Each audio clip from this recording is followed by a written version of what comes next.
வணக்கம். TNPSC group 4 free test பேட்சில் join பண்ண விருப்பம் இருக்கக்கூடிய மாணவர்கள் டிஸ்கிரிப்ஷனில் டீட்டெயில்ஸ் கொடுத்துருக்குறேன். பார்த்துட்டு விருப்பம் இருந்தால் ஜாயின் பண்ணிக்கோங்க. ஸோ இன்றைக்கி நம்ம பாலிடிக்ஸில் செகண்ட் கிளாஸ் பார்க்க போகிறோம். ஸோ நம்மளுடைய மாணவர்கள்லாம் இதுக்கு லைக் பண்ணிட்டு ப்ரெசன்ட் கமெண்ட்ஸில் பதிவு செஞ்சுருக்கு. ஸோ இன்றைக்கி நம்ம வகுப்பில் என்ன பார்க்க போகிறோம் அப்படின்னா, இந்திய அரசியலமைப்பின் சிறப்பு அம்சங்கள். இந்த என்ன சிறப்பான அம்சங்கள்லாம் இதில் இருக்குது. இதில் மெயின் என்னென்னா, இந்த இந்திய அரசியலமைப்பு பல நாட்டினுடைய சட்டங்களில் இருந்தால் தொகுத்து எடுத்திருக்காங்க. ஸோ அப்போ எந்தெந்த நாட்டில் இருந்தெல்லாம் எடுத்தாங்க அப்படின்றலாம் கொடுத்துருப்பாங்க. இதிலேருந்து கண்டிப்பாக ஒரு கொஷின்ஸ் கேட்பாங்க. இப்போ பாருங்கள், இப்போ ஒற்றை குடியுரிமை நம்ம பின்பற்றுறோம். அது வந்து எந்த நாட்டினுடைய அரசியலமைப்பில் எடுக்கப்படுதுன்னா, பிரிட்டிஷினுடைய அரசியலமைப்பு இருந்து. ஸோ அந்த மாதிரி ஒவ்வொன்றுக்கும் இதில் கொடுத்துருப்பாங்க. இப்போ பொதுப்பட்டியல், இப்போ நம்ம பார்த்துருப்போம். பொதுப்பட்டியல், மத்திய பட்டியல், மாநில பட்டியல். அந்த மாதிரி பொதுப்பட்டியல் வந்து எங்கேருந்து எடுத்து ஆஸ்திரேலியாவிலேருந்து எடுத்திருக்காங்க. அப்புறம் அடிப்படை கடமைகள் சோவியத் அரசியலமைப்பு ரஷ்யாவிலேருந்து எடுத்திருக்காங்க. ஸோ அதை பற்றிலாம் இருக்கும். ஸோ இதனுடைய சிறப்பம்சம் என்ன, இந்த அரசியலமைப்பினுடைய, அதை தான் வந்து பேசிக்காக நம்ம என்ன பண்ண போகிறோம், இந்த வகுப்பில் பார்க்க போகிறோம். அதனால் மாணவர்கள் அமைதியாக உட்காந்து இந்த வீடியோஸை தெளிவாக கவனிங்க. ஸோ புரியாதவங்களுக்கு கூட சில கான்செப்ட் புரியறதுக்கு வாய்ப்பு இருக்குது. ஸோ இந்திய அரசியலமைப்பின் சிறப்பு அம்சங்கள். முன்னுரையில் என்ன சொல்கிறோம் அப்படின்னா, பிற அரசியலமைப்புகளின் சிறந்த அம்சங்களால் ஈர்க்கப்பட்டது அப்படின்றாங்க. அதாவது பிரிட்டிஷு, அமெரிக்கா, ஐரிஷ் இவங்கெல்லாம் வெவ்வேறு நாடுகள்லாம் வெவ்வேறு அரசியலமைப்பை வந்து வச்சுருக்காங்க. ஸோ இருந்தாலும் நம்ம இந்திய அரசியலமைப்பை அவங்க வந்து நம்ம அரசியலமைப்பு மேலே ஒரு ஈர்ப்பு இருக்குது அவங்களுக்கு. அந்த அளவுக்கு சிறப்பாக இருக்குது நம்ம இந்திய அரசியலமைப்பு அப்படின்னு சொல்கிறாங்க. உலகில் உள்ள நீண்ட எழுதப்பட்ட அரசியலமைப்புகளில் ஒன்று அப்படின்றாங்க. நிறைய அரசியலமைப்பு எழுதப்பட்டதும் இருக்குது, சில நாட்டில் எழுதப்படாத அரசியலமைப்பு இருக்குது. அந்த மாதிரி இருக்கிற பட்சத்தில் உலகத்தில் நீண்ட எழுதப்பட்ட அரசியலமைப்பில் இந்தியாவிலும் ஒன்று, இந்திய அரசியலமைப்பு அதில் ஒன்று அப்படின்னு சொல்கிறாங்க. பிற நாடுகளில் எங்கே எழுதியிருக்காங்கன்னா, அமெரிக்காவில் எழுதப்பட்டது அரசியலமைப்பா. எழுதப்படாத எங்கே இருக்குன்னா பிரிட்டிஷில் வந்து எழுதப்படாத அரசியலமைப்பு அமெரிக்காவில் எழுதப்பட்டது அப்படின்னு சொல்கிறாங்க. ஒரு 4 காரணிகள் சொல்கிறாங்க நம்ம இந்திய அரசியலமைப்பு. புவியியல் காரணி, வரலாற்று காரணி, மத்திய மற்றும் மாநிலங்களுக்கு ஒற்றை அரசியலமைப்பு சபையில் சட்ட வல்லுநரின் ஆதிக்கம். இந்த காரணிகளெல்லாம் அந்த அரசியலமைப்பு வந்து நீண்ட எழுதப்பட்ட ஆவணமாக இருக்குது, இந்த காரணங்களாக இருக்குது அப்படின்றாங்க. ஏன்னா நம்ம புவியியல் காரணின்னு என்ன அர்த்தம், நமது இந்திய நாட்டில் பல்வேறு மாநிலங்கள் இருக்குது. ஒவ்வொரு மாநிலங்களும் ஒரு மதங்களை பின்பற்றுறாங்க, ஒரு கொள்கை, கலாச்சாரம், பண்பாடெல்லாம் இருக்குது. ஆனால் அப்படி இருக்கும்போது அந்த அத்தனை நம் மாநிலத்திற்கும், அத்தனை மக்களுக்கும், அத்தனை சாதி மத மக்களுக்கும் ஒரு நியாயமான ஒரு அரசியலமைப்பை தொகுத்து எழுதணும். அதனால தான் இதை சொல்கிறாங்க, புவியியல் காரணி, வரலாற்று காரணி. ஸோ இதெல்லாம் சொல்கிறாங்க. அடுத்து வந்து நம்ம 3வது பாயிண்ட் பாருங்கள். ஜனவரி 26, 1950 அன்று ஏற்றுக்கொள்ளப்பட்டது. இது ஒரு கொஸ்டின்ஸ் கேட்பாங்க. எந்த டேட்டில் வந்து இந்திய அரசியலமைப்பு ஏற்றுக்கொள்ளப்பட்டதுன்னா ஜனவரி 26, 1950. அடுத்த பாயிண்ட், ஜனநாயகம், சமத்துவம், மதச்சார்பின்மை, நீதி மற்றும் சட்டத்தின் ஆட்சியை நிலைநிறுத்துகிறது அப்படின்னு சொல்கிறாங்க. இந்திய அரசியலமைப்பு எல்லாத்தையுமே நிலைநிறுத்துது. ஜனநாயகத்தை பாதுகாக்குது, சமத்துவத்தை போதிக்கிறது, மதச்சார்பின்மை. இந்தியா வந்து எந்த மதத்தை சார்ந்த ஒரு நாடும் கிடையாது. ஆனால் பிஜேபி அரசு இன்றைக்கி அது இந்து மதத்துக்கான ஒரு நாடாக மாற்றுறதுக்கு உண்டான முயற்சிகள் நடக்குது. இருந்தாலும் அம்பேத்கர் அவர்கள் இந்த இந்தியாவில் அனைத்து மதங்களும் இருக்கிறாங்க, அதனால் ஒரு மதத்தை சார்ந்த நாடாக இந்தியா இருக்கக்கூடாது அப்படின்ட்டு தான் கான்ஸ்டிடியூஷன் ஆஃப் இந்தியாவில் இதில் எழுதிட்டு போயிருக்கார். இதை வந்து ஒரு கொடுத்துருப்பார். ஜனநாயகம், சமத்துவம், மதச்சார்பின்மை, நீதி மற்றும் சட்டத்தின் ஆட்சியை நிலைநிறுத்துகிறது அப்படின்றாங்க இந்திய அரசியலமைப்பு. அடுத்து, அனைத்து குடிமக்களுக்கும் அடிப்படை உரிமைகள் மற்றும் கடமைகளை உறுதி செய்கிறது. ஒவ்வொரு குடிமகனுக்கும், நம்ம ஒரு குடிமகன், நம்மளுக்குன்னு ஒரு அடிப்படை உரிமைகள் இருக்குது. சுதந்திர உரிமை, பேசுகிறதுக்கு உண்டான உரிமை, எழுதுறதுக்கு உண்டான உரிமை, சொத்து உரிமை, அது மாதிரி நிறைய எண்ணற்ற சமத்துவ உரிமை, சுதந்திர உரிமை அப்படின்னு நிறைய உரிமைகள் இருக்குது. ஸோ அடிப்படையாக ஒரு உரிமைகள்லாம் கொடுத்துருக்காங்க. அப்போ கடமைகளும் கொடுத்துருக்காங்க. இப்போ உரிமைகள் வந்து நம்மளுக்கு மறுக்கவே முடியாது. அடிப்படை உரிமைகளை நம்ம அது பெற்றுக்கலாம் எப்படி இதெல்லாம் செஞ்சு. ஆனால் கடமைகள் என்றது ஒரு வழிகாட்டுதல் மாதிரி. ஒரு குடிமகனாக நீ இதெல்லாம் பண்ணணும், இது உன்னுடைய ஒரு பொது சொத்துக்களை பராமரிக்கணும்.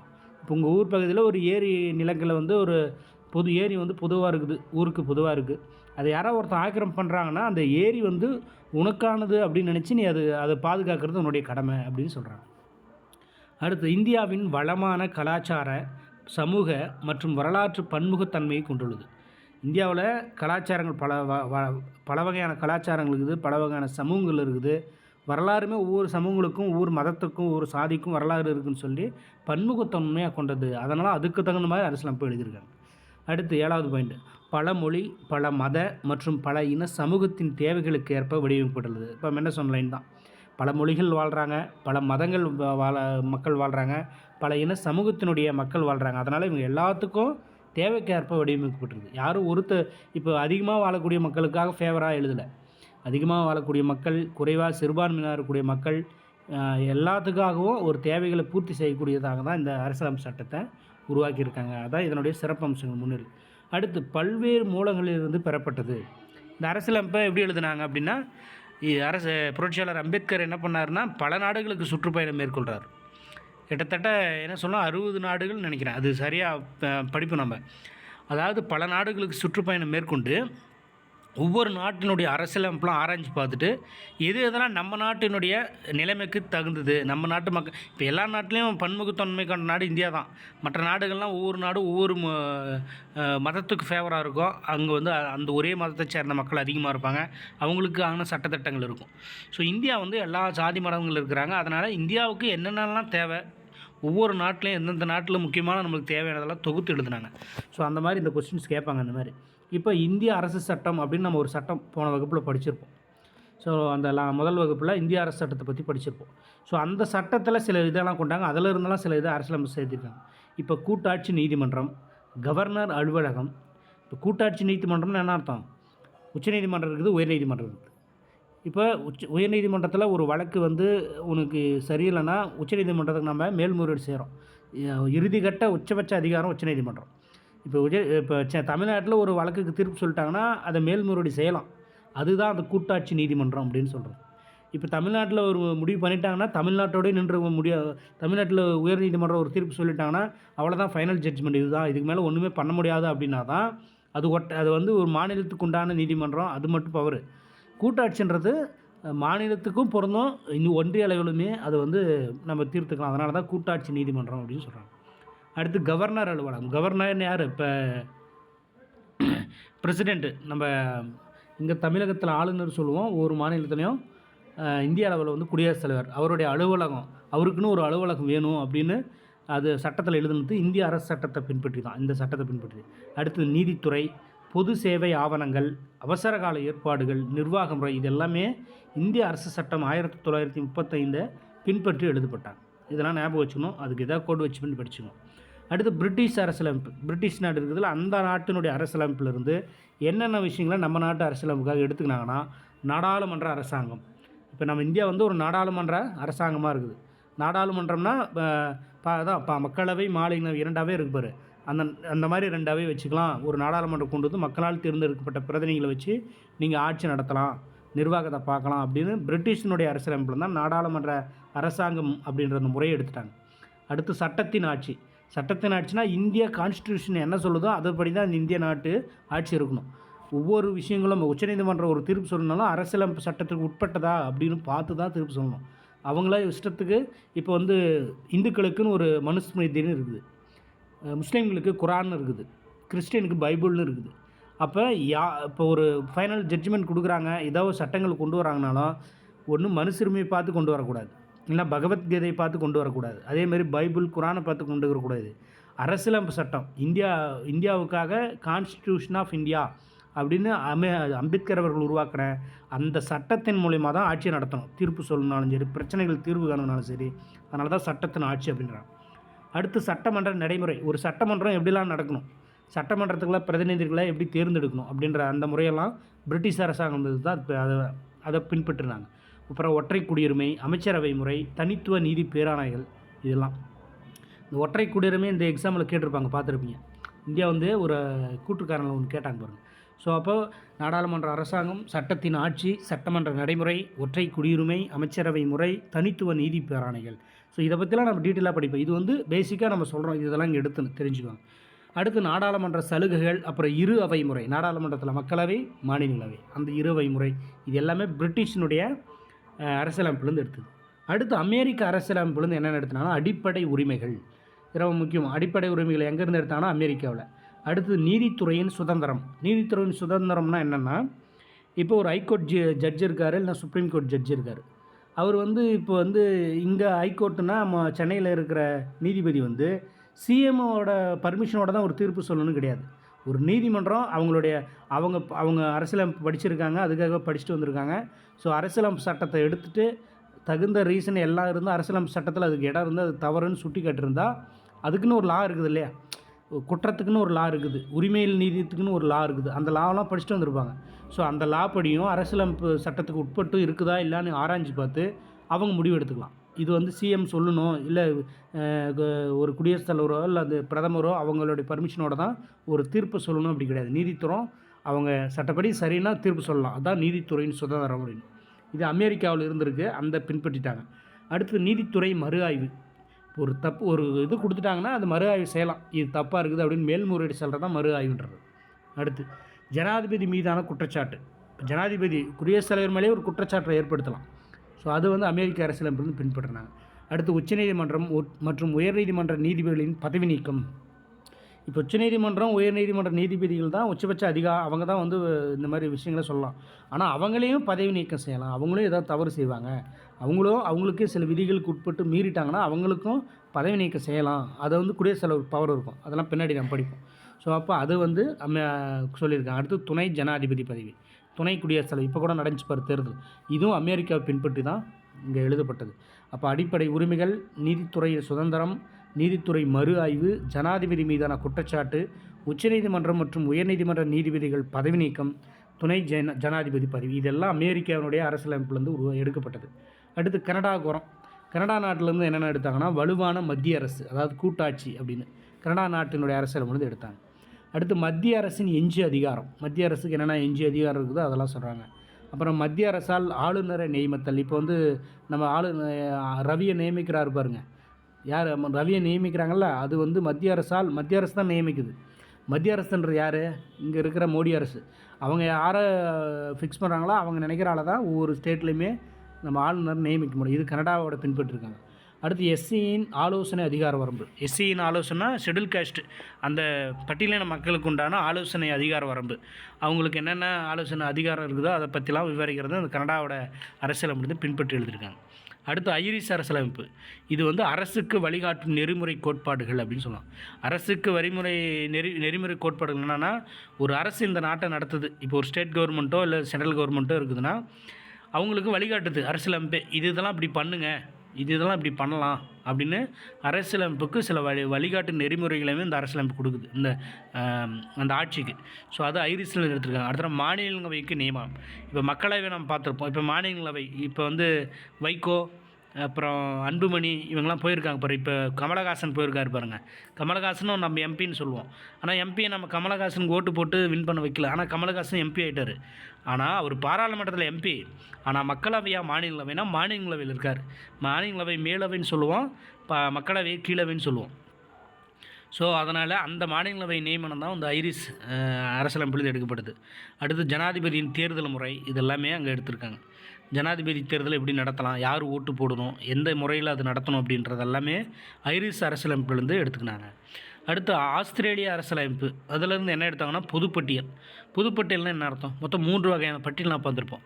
மத்திய பட்டியல், மாநில பட்டியல், பொதுப்பட்டியல். மத்திய பட்டியல்ன்றது வந்து மத்திய பட்டியலில் சில துறைகள் இருக்கும். அது வந்து அந்த துறைகளில் இப்போ ஒரு ஃபார் எக்ஸாம்பிள் வந்து ஏதோ ஒரு துறை இப்போ வந்து இது இருக்குதுன்னு வச்சுங்க, போக்குவரத்து வந்து மத்திய பட்டியலில் இருக்குதுன்னு நினைக்கிறேன். போக்குவரத்து மத்திய பட்டியலில் இருக்குதுன்னா மத்திய அரசு என்ன ரூல்ஸ் போடுறாங்களோ அதை பின்பற்றி ஆகணும் எல்லாரும். இறுதி முடிவு அவங்க தான். இப்போ ரயில் சம்மந்தமானது போக்குவரத்து தானே. இப்போ ரயில் வந்து மத்திய அரசு கண்ட்ரோலில் தான் இருக்கும். அவங்க விலையை நிர்ணயிக்கனாலும் அவங்க தான். ஸ்டேட் கவர்மெண்ட்டு எந்த ஸ்டேட்டுமே இப்போ டிக்கெட் விலையை ரைஸ் பண்ணணும், இல்லை ரயில்வே துறையில் ஏதாவது மாற்றங்கள் கொண்டு வரணும் அப்படின்னா எந்த ஸ்டேட்டுக்குமே பவர் கிடையாது. அது சென்ட்ரல் கவர்மெண்ட்டு, அவங்க அந்த மத்திய பட்டியலில் இருக்கிறது. அதே மாநில பட்டியலில் சில துறைகள் இருக்கும், அது இறுதி முடிவு மாநில பட்டியல் தான் எடுக்க முடியும். இந்த பொதுப்பட்டியல்ன்றது என்னென்னா மத்திய அரசும் மாநில அரசும் சேர்ந்தது. மாநில அரசு ஒவ்வொரு ஸ்டேட்டும் ஒரு முடிவு எடுக்கலாம், ஆனால் இறுதி முடிவு மத்திய அரசு தான் தீர்மானிக்கும்.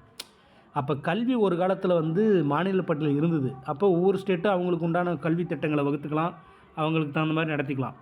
அது அந்த 42வது சட்டத்திட்டத்தின்படி என்ன ஆகுதுன்னா 76ல் கல்வி வந்து பொதுப்பட்டியலுக்கு மாற்றுறதுனால என்ன ஆச்சுன்னா சென்ட்ரல் கவர்மெண்ட்டு தான் இறுதி முடிவு. ஸ்டேட் கவர்மெண்ட்டு அவங்க சொல்லலாம், இருந்தாலும் ஃபைனலாக அவங்க தான் சொல்லுவாங்க. அதனால தான் நீட் தேர்வு இன்ன வரைக்கும் ரத்து பண்ண முடியல. ஏன்னா கல்வி வந்து பொதுப்பட்டியலுக்கு மாறிச்சு அந்த காரணத்தினால. ஸோ அதெல்லாம் வந்து ஆஸ்திரேலியா அரசியலமைப்பில் இருக்குது. அடுத்து வர்த்தக மற்றும் வணிக சுதந்திரம். நாடாளுமன்ற கூட்டுக்கூட்டம். நாடாளுமன்ற மக்களவை மாநிலங்களவை 2 சேர்ந்து ஒரு கூட்டத்தை கூட்டலாம் அப்படின்னு ஆஸ்திரேலியா அரசியலமைப்பு சொல்லுது. அதை வந்து பின்பற்றினாங்க. அடுத்து சோவியத் அரசியலமைப்பு. சோவியத்துனா ரஷ்யா அப்படின்னு சொல்லுவோம் நம்ம. அடிப்படை கடமைகள் அது வந்து ரஷ்யாவிலேருந்து எடுத்துக்கினாங்க. அப்புறம் நீதியின் லட்சியம் சமூக பொருளாதார அரசியல் தான் ரஷ்யாவிலேருந்து. அடுத்து பிரெஞ்சு அரசியலமைப்பு வந்து குடியரசு, சுதந்திரம், சமத்துவம், சகோதரத்துவின் லட்சியங்கள்லாம் பிரெஞ்சு அரசுலேருந்து எடுத்துக்கினாங்க. ஸோ இதெல்லாம் பார்த்துங்க. அடுத்து தென்னாப்பிரிக்க அரசியலமைப்பில் திருத்த நடைமுறை. இப்போ அரசியலமைப்பு சட்டத்தை இப்போ அன்றைக்கி எழுதிட்டு போயிட்டாங்க. அதே ஆயுசு முழுக்க எத்தனை தலைமுறைக்குனாலும் இருக்குனாலும் கிடையாது. திருத்தமும் செய்யலாம் அப்படின்னு அரசியலமைப்பில் எழுதிட்டு போயிட்டாங்க. நம்மளுடைய அந்த காலத்திற்கேற்ப நடைமுறைக்கு அரசியலமைப்பில் சில சட்ட திருத்தங்களை செஞ்சுக்கலாம். ஏன்னா அன்றைக்கி ஒரு சட்டம் எழுதியிருப்பாங்க, ஆனால் அன்றைய காலகட்டத்தில் அது சரியாக இருந்திருக்கும். இன்றைய காலகட்டத்தில் அதில் ஏதாவது மாற்றங்கள் கொண்டு வேண்டிய சூழல் இருக்கும். அதனால் மாற்றங்கள் செஞ்சுக்கலான்னு வழி தான் இன்றைக்கி நிறைய திருத்தங்களை செஞ்சுட்டே வராங்க ஒவ்வொன்றா. ஸோ அது வந்து தென்னாப்பிரிக்க அரசியலமைப்பில் அந்த முறையின் வரைக்கும் அதை பின்பற்றினாங்க. அடுத்து மாநிலங்களவை தேர்தல் இப்போ கமலஹாசன் சொன்ன பார்த்தியா, அவருடைய தேர்தல் எப்படிலாம் நடக்கும், யாரெல்லாம் ஓட்டு போடுவாங்க அப்படின்றத தென்னாப்பிரிக்காவுடைய அரசியலமைப்புலேருந்து எடுத்துக்கிறாங்க. அடுத்து ஜப்பான் அரசியலமைப்பு சட்டத்தால் நிறுவப்பட்ட நடைமுறை. இது வந்து ஜப்பான். அடுத்தது வெய்மர் ஜெர்மன் அரசியலமைப்பு தான் வெய்மர் அப்படின்னு சொல்கிறான். அவசர நிலையின் போது அடிப்படை உரிமைகள் இடைநிறுத்தம். இப்போ ஒரு அடிப்படை உரிமைகள் எல்லாத்துக்கும் எப்போவுமே இருக்கும். ஆனால் இப்போ வந்து மோடி அரசு கலைக்கப்பட்டு குடியரசுத் தலைவர் ஆட்சி நடந்தால் அதுதான் அவசர நிலை பெறணும். அந்த டைமில் ஒரு 2 அடிப்படை உரிமைகள் மட்டும் ஸ்டாப் பண்ணி வைப்பாங்க. அது என்னன்னு நம்ம பின்னாடி படிப்போம். அது வந்து ஜெர்மனி அரசியலமைப்புலேருந்து எடுத்தாங்க. அவ்வளோதாங்க. இப்போ இந்த மாதிரி கேட்பாங்க, இதில் எதோ வேணாலும் சொல்லி இது எந்த நாட்டினுடைய அரசியலமைப்புலேருந்து எடுத்தாங்க அப்படின்னு கேட்பாங்க. நான் பார்த்தோம். அடுத்து நெகிழ்வற்ற மற்றும் நெகிழ்ச்சியுடையமை ஆகியவற்றின் கலப்பு அப்படின்றாங்க. அப்போ பாருங்கள், அரசியலமைப்பு உறுதியானது, நெகிழ்வானது அப்படின்னு நம்ம இந்திய அரசியலமைப்பு வந்து நெகிழும் தன்மை, நெகிழாத்தன்மை அப்படின்னு சொல்லுவாங்க. ஆனால் அமெரிக்காவில் உறுதியானது அப்படின்னு என்ன அர்த்தம்? நெகிழாது இருக்குது, அப்படியே டைட்டாக இருக்குது, உறுதியாக இருக்குது. அமெரிக்காவில் இறுக்கமாக இருக்கிறது அல்லது உறுதியாக இருக்கிறது, அப்புறம் நெகிழாகம் இருக்கிறதுன்னு சொல்லலாம். பிரிட்டிஷில் நெகிழ்வானது. ஆனால் இந்திய அரசியலமைப்பு இறுக்கமானதும் இல்லை, நெகிழ்வானதும் இல்லை. ஓகேங்களா? நெகிழ்வானதும் இல்லை, நெகிழ் இல்லாமலும் இல்லை அப்படின்றாங்க. ஓகேவா? அடுத்தது ஒற்றையாட்சி சார்புடன் கூடிய கூட்டாட்சி அமைப்பு. கூட்டாட்சி அரசாங்க அமைப்பு 2 அரசாங்கம், அதிகாரப் பகிர்வு, சுதந்திரமான நீதித்துறை, இரு அவைகள். என்னென்ன இருக்குதா? கூட்டாட்சி அரசாங்க அமைப்பு. இப்போ மத்திய அரசு, மாநில அரசு 2 சேர்ந்து தான் இந்த அரசாங்கத்தை நடத்துது. ஒன்றும் மோடி மட்டுமே இதை இந்தியா ஃபுல்லாக கண்ட்ரோல் பண்ணல. அதேமாதிரி ஸ்டாலின் மட்டுமே இந்தியாவை கண்ட்ரோல் பண்ணுறேன். இப்போ ஒவ்வொரு ஸ்டேட்டில் இருக்கிற ஆளுங்களாம் ஒன்றியங்களாம் சேர்ந்து தான் இந்தியாவை வழி நடத்தும். அவங்களும் இப்போ அதனால் கூட்டாட்சி அரசாங்கம் அமைப்பு. 2 அரசாங்கம், மத்தியில் ஒரு அரசாங்கம், மாநில ஒரு அரசாங்கம். அதுதான். அடுத்து அதிகார பகிர்வு. அதான் சொன்னல, மத்திய பட்டியல், மாநில பட்டியல், பொதுப்பட்டியல். அதிகாரங்களை சில இதை நீங்கள் வச்சுங்க, சில இதை நாங்கள் வச்சுக்கலாம், சில இதை நம்ம 2 பேருக்கு பொதுவாக வச்சுக்கலாம் அப்படின்னு அதிகாரங்களை பகிர்ந்துக்கிறாங்க. அடுத்து சுதந்திரமான நீதித்துறை எப்பவுமே சுதந்திரமாக இருக்குது. இரு அவைகள், மக்களவை, மாநிலங்களவை, இங்கே சட்டப்பேரவை, சட்டமேலவை, இதை பற்றி சொல்கிறாங்க. அடுத்து ஒற்றையாட்சி அல்லது கூட்டாட்சி அல்லாத அம்சங்கள். என்னென்ன அம்சங்கள் அப்படின்னா, ஒற்றை அரசியலமைப்பு மற்றும் குடியுரிமை, மத்திய அரசால் மாநில ஆளுநர் நியமித்தல், இப்படிலாம் சொல்கிறாங்க. அடுத்து இந்தியா ஒரு மாநிலங்களின் ஒன்றியம் அப்படின்னு சொல்கிறாங்க. ஏன்னா பல மாநிலங்களும் சேர்ந்தால் தான் இந்தியா ஒன்றும் தனியாக ஒன்றும் மோடி கிடையாது. மோடியும் ஒரு மாநிலத்தினுடைய சீஃப் மினிஸ்டராக இருந்தவர் தான். ஸோ அதனால் மாநிலங்களுடைய ஒன்றியம் தான் என்னது? இந்தியா அப்படின்றாங்க. இந்திய கூட்டமைப்பு என்பது மாநிலங்களின் ஒப்பந்தத்தின் விளைவாக இல்லை. கூட்டமைப்பிலிருந்து பிரிந்து செல்ல எந்த மாநிலத்திற்கும் உரிமை இல்லை என்றாங்க. கூட்டமைப்புலேருந்து இப்போ இந்தியாவுன்னு ஒரு கூட்டமைப்பாக இருக்குது, பல ஒன்றியங்களாம் சேர்ந்து. ஒரு மாநிலம் வந்து நினச்சா நான் தனியாக போய்க்கிறேன்னா விடவே மாட்டாங்க. கடைசி வரைக்கும் நீ இருந்து தான் ஆகணும். அதுக்கு வந்து தனிநாடு கோரிக்கைனா பல பிரச்சனைகளை சந்திக்க வேண்டிய சூழல் இருக்கும். அதனால தான் ஒற்றையாட்சி தான், அதாவது ஒற்றை குடியுரிமை, ஒற்றையாட்சி அல்லது கூட்டாட்சி. நாம் வந்து ஒற்றையாட்சியே கிடையாது. இப்போ ஒரு மாநிலம் தனியாக போனால் ஒற்றையாட்சி, ஆனால் கூட்டாட்சியில் தான் இருக்கணும். அதனால தான் அந்த அம்சங்கள்லாம் சொல்கிறாங்க. அடுத்து பாராளுமன்ற அரசாங்க வடிவம். பாராளுமன்றம் எப்படி இருக்குன்னா, அமெரிக்க ஜனாதிபதி முறையை விட பிரிட்டிஷ் நாடாளுமன்ற ஆட்சி முறையை அரசாங்கம் தேர்வு செய்தது. அமெரிக்காவிலேருந்து அந்த முறையை விட பிரிட்டிஷ் நாடாளுமன்றத்தை வந்து தேர்ந்தெடுத்தாங்க, பாராளுமன்ற அம்ச முறை. அடுத்து நாடாளுமன்ற ஆட்சி முறை வெஸ்ட்மினிஸ்டர் மாதிரி. நாடாளுமன்றத்தினுடைய ஆட்சி முறை வந்து வெஸ்ட்மினிஸ்டர் மாதிரி இருக்கின்றாங்க. அம்சங்கள்: பெயரளவு மற்றும் உண்மையான நிர்வாகிகளின் இருப்பு, பெரும்பான்மை கட்சி தான் ஆட்சி அமைக்குது. சட்டத்திற்கு நிர்வாகிகளின் பொறுப்பு. ஒரு சட்டம் ஏற்றுறாங்கன்னா அந்த சட்டத்தை நிர்வாகிகள் தானே ஏற்றுறாங்க, அவங்க பொறுப்பு ஏற்றுக்கணும். பிரதமர் அல்லது முதல்வரின் தலைமையில் தான் இந்த ஒவ்வொரு, இப்போ ஸ்டேட்டுக்கு வந்து ஒன்றியங்கள் முதல்வர் தலைமையில் இருக்கும், இந்தியா வந்து பிரதமர் தலைமையில் இருக்குன்றாங்க. அப்புறம் கீழ் சபை கலைப்பு. கீழ் சபைன்றது தான் மக்களால் தேர்ந்தெடுக்க போன சபைகள். மேலவை எப்பவுமே கலைக்க முடியாது. யார் நினச்சாலும் மேலவை உறுப்பினர்கள் 6 ஆண்டுகளுக்கு ஒரு டைமு பதவி காலம் முடியும், மாறுவாங்க, அப்படியே போயிட்டே இருக்கும். அது திடீர்னு நினச்சா கலைக்க முடியாது. ஆனால் மக்களால் தேர்ந்தெடுக்கப்பட்ட அவை கீழவை. திடீர்னு ஒரு ஆட்சி தப்பாக இருக்குது, சட்ட ஒழுங்கு சரியில்லைன்னா ஆட்சியை கலைச்சிருவாங்க அந்த கீழவை. இதெல்லாம் அம்சங்கள் இருக்குன்றாங்க. அடுத்து ஒருங்கிணைந்த மற்றும் சுதந்திரமான நீதித்துறை, இது நம்ம பார்த்தோம். நீதித்துறை அமைப்பு என்ன சொல்கிறாங்கன்னா, ஒருங்கிணைந்த மற்றும் சுதந்திரமானது, நாட்டின் உச்சத்தில் உச்சநீதிமன்றம் இருக்குது, மாநில அளவில் உயர்நீதிமன்றம், துணை நீதிமன்றங்கள் இருக்குது, அப்புறம் துணை நீதிமன்றங்கள் அல்லது மாவட்ட நீதிமன்றங்கள் மற்றும் கீழ் நீதிமன்றங்கள், இது எல்லாமே ஒருங்கிணைந்தது இருக்குது. இப்போ இங்கே ஒரு மாவட்டத்தில் இந்த மாவட்டத்தில் கேஸ் நடக்குதுன்னா அப்படி இன்னொரு மாவட்டத்துக்கு அமர்வு மாற்றி விடலாம். ஸோ அது திடீர்னு அது மேல்முறையீடுக்காக உயர்நீதிமன்றம் மாற்றி விடலாம். இது எல்லாமே ஒருங்கிணைந்து இருக்குது அப்படின்றாங்க. அதான் சொல்கிறாங்க. அடுத்து அரசாங்கத்தை வழிநடத்தும் நெறிமுறை கொள்கைகள். என்னென்ன கொள்கைகள்? இந்திய அரசியலமைப்பின் புதிய அம்சம் அப்படின்னு சொல்கிறாங்க. பகுதி 4ல் 3 பரந்த பிரிவுகள் இருக்குது. இந்த கேட்கலாம், இந்திய அரசாங்கத்தை வழிநடத்தும் நெறிமுறை கோட்பாடுகள் அது கொள்கைன்னா பகுதி 4 இருக்குது. அதில் 3 பிரிவுகள் சொல்கிறாங்க. சமத்துவம், காந்திய மற்றும் சுதந்திர அறிவுசார்பு கொள்கை. இந்த சுதந்திரத்துக்கு தாராள கொள்கை அப்படின்னு இருக்கும் பேர். இந்தியாவில் ஒரு நலன்புரி அரசை நிறுவுதல் அப்படின்னு. அடுத்து அடிப்படை உரிமைகள் என்னது? இந்திய அரசியலமைப்பின் பகுதி 3ல் இருக்குது. 6 அடிப்படை உரிமைகள் இருக்குது. இந்த 6 அடிப்படை உரிமைகளில் நான் சொன்ன மத்திய அவசர நிலை பிரகடனம் செய்யும்போது அதில் 20ன்ற விதியும் 21 விதியும் நிறுத்திடுவாங்க. குடியரசுத் தலைவர் ஆட்சி அமைக்கும் போது இதில் கொடுத்துருக்காங்க பாருங்கள். அது எந்த விதினா 20, 21 இந்த 2 விதியும் உத்தரவாதம் அளிக்க முடியாதுன்றாங்க. அடுத்து அடிப்படை கடமைகள். 1976ஆம் ஆண்டின் 42வது அரசியலமைப்பு திருத்தச் சட்டத்தால் சேர்க்கப்பட்டது. கேட்பாங்க, அடிப்படை கடமைகள் எப்போ அரசியலமைப்பு சட்டத்தில் சேர்த்துனாங்கன்னா 42வது அரசியலமைப்பு சட்ட திருத்தம் 1976ஆம் ஆண்டு அப்படின்ற இது ஒரு முக்கியமான சட்ட திருத்தம். இது குட்டி அரசியலமைப்பு அப்படின்னு சொல்லுவோம். இது சேர்க்கப்பட்டதுக்கு ஒரு குழு உருவாக்கி அதன் பரிந்துரைகள் பேர் தான் சேர்த்திருப்பாங்க. அந்த குழு தான் ஸ்வரன் சிங் கமிட்டி, ஸ்வரன் சிங் குழு. இப்போ அடிப்படை கடமைகளை உருவாக்குறது காரணமாக இருந்த குழு எது? ஸ்வரன் சிங் கமிட்டி. முதல்ல 10 கடமைகள் இருந்துச்சு, அடிப்படை கடமைகள். இப்போ அடிப்படை உரிமைகள்னு 6 இருந்தது, இப்போ 10 கடமை இருக்கான். ஃபஸ்ட் ஸ்டார்டிங்கில் 10 இருந்து தான். இப்போ எவ்வளோ இருக்குன்னாங்கன்னா 2002ஆம் ஆண்டின் 86வது அரசியலமைப்பு திருத்தச் சட்டம் மேலும் ஒன்றை சேர்த்துது. அது என்னன்றதெல்லாம் பின்னாடி எது மேலும் சேர்த்துனாங்கன்றதெல்லாம் டீட்டெயிலாக பார்க்கலாம். அடுத்து அரசியலமைப்பு சட்டத்தின் மீதான விமர்சனம். அரசியலமைப்பு சட்டம் இருக்குன்னா அதுக்கும் விமர்சனம் இருக்குதுல்ல, அதை ஒன்று சொல்கிறாங்க. ஃபஸ்ட்டு விமர்சனம், கடன் வாங்கப்பட்ட அரசியலமைப்பு அப்படின்னு விமர்சனம். கொஞ்சம் பிடிக்காதவங்க, இவர் அம்பேத்கர் எழுதுனது பிடிக்காதவங்க அந்த மாதிரி விமர்சனம் செய்கிறாங்க. ஏன்னா ஒவ்வொரு நாட்டிலையும் போய் தேடி தேடி அங்கே இருந்து அம்சங்களை கடன் வாங்கி தான் இந்த அரசியலமைப்பு எழுதியிருக்காரு அப்படின்னு சொல்கிறாங்க. அடுத்து 1935 சட்டத்தின் கார்பன் நகல் அப்படின்றாங்க. அதே தான் பின்பற்ற மாதிரின்றாங்க. 1935 அந்த சட்டத்தவே அப்படியே பிரதிபலித்து எழுதியிருக்காரு அப்படின்னு சொல்கிறாங்க. இந்தியா அல்லாத அல்லது இந்தியர் எதிர்ப்பாக இருக்குன்றாங்க. அப்புறம் காந்தியர் அல்லாத அரசியலமைப்புன்றாங்க. யானை அளவு பெருசாக இருக்கும், அதனால் எவ்வளோ பெருசாக இருக்குன்றாங்க. அப்புறம் வழக்கறிஞர்களின் சொர்க்கம் அப்படின்னு இது சொல்கிறாங்க. வழக்கறிஞர்களுக்கு தான் சாதகமாக இது இருக்குது அப்படின்னு சொல்கிறாங்க. ஸோ இதெல்லாம் அரசியலமைப்பின் மீதான விமர்சனங்கள். அடுத்து மதசார்பற்ற நாடு அப்படின்னு சொல்கிறோம் நம்ம இந்தியா. ஏன்னா இந்தியா எந்த ஒரு மதத்தையும் பின்பற்றக்கூடிய ஒரு நாடு அல்லது எல்லா மதத்துக்காரங்களும் இருக்கலாம். 1976ஆம் ஆண்டு 42வது அரசியலமைப்பு திருத்தச் சட்டத்தின் மூலம் முகவரியில் சேர்க்கப்பட்டது இந்த சொல் மதச்சார்பற்ற நாடு அப்படின்ற சொல். கேட்கலாம், மதச்சார்பற்ற நாடு என்ற சொல் அரசியலமைப்பின் முகவரியில் எப்போ சேர்க்கப்பட்டதுன்னா 1976 42வது அரசியலமைப்பு சட்ட திருத்தத்தின் மூலமாக. அப்புறம் அந்த சட்டங்கள் சொல்கிறாங்க, ஒரு 14, 15, 16, 26, 27, 28, 29, 44 அனைத்து மதங்களுக்கும் சம மரியாதை கொடுக்குதான் இந்த சட்டங்கள்லாம். எந்த மதத்தையும் உயர்த்தியும் தாழ்த்தியும் இல்லை, எல்லாத்துக்கும் சமமான மரியாதை கொடுக்குது இந்த சட்டங்கள்லாம் அதை சொல்லுதுன்றாங்க. அதெல்லாம் நம்ம டீட்டெயிலாக பின்னாடி படிப்போம். வயது வந்தோருக்கான உலகளாவிய வாக்குரிமை. வயது வந்துருச்சுன்னா 18 வயசு ஆயிடுச்சுன்னா வாக்குரிமை, அதை தான் சொல்கிறாங்க. மக்களவை மற்றும் மாநில சட்டமன்றங்களுக்கான தேர்தல் நடக்குது. அப்போ 18 வயது மேற்பட்ட குடிமகளுக்கு வாக்களிக்கும் உரிமை உண்டு. 18 வயசு ஆயிடுச்சுன்னா நீ ஓட்டு போடலாம்.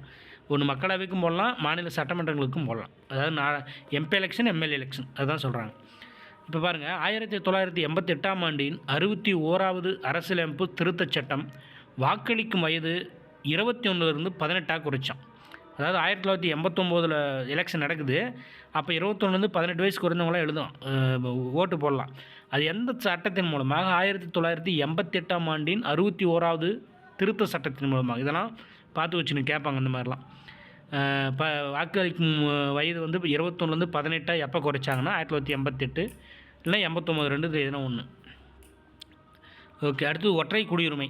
இதை நம்ம எக்ஸாம்பிள் கேட்டது. இந்திய அரசியலமைப்பு கூட்டாட்சி மற்றும் இரட்டை அரசியல் ஒற்றை குடியுரிமை கொண்டது. ஒரு குடியுரிமை தான், ஆனால் கூட்டாட்சி அரசு, மத்திய அரசு, மாநில அரசு.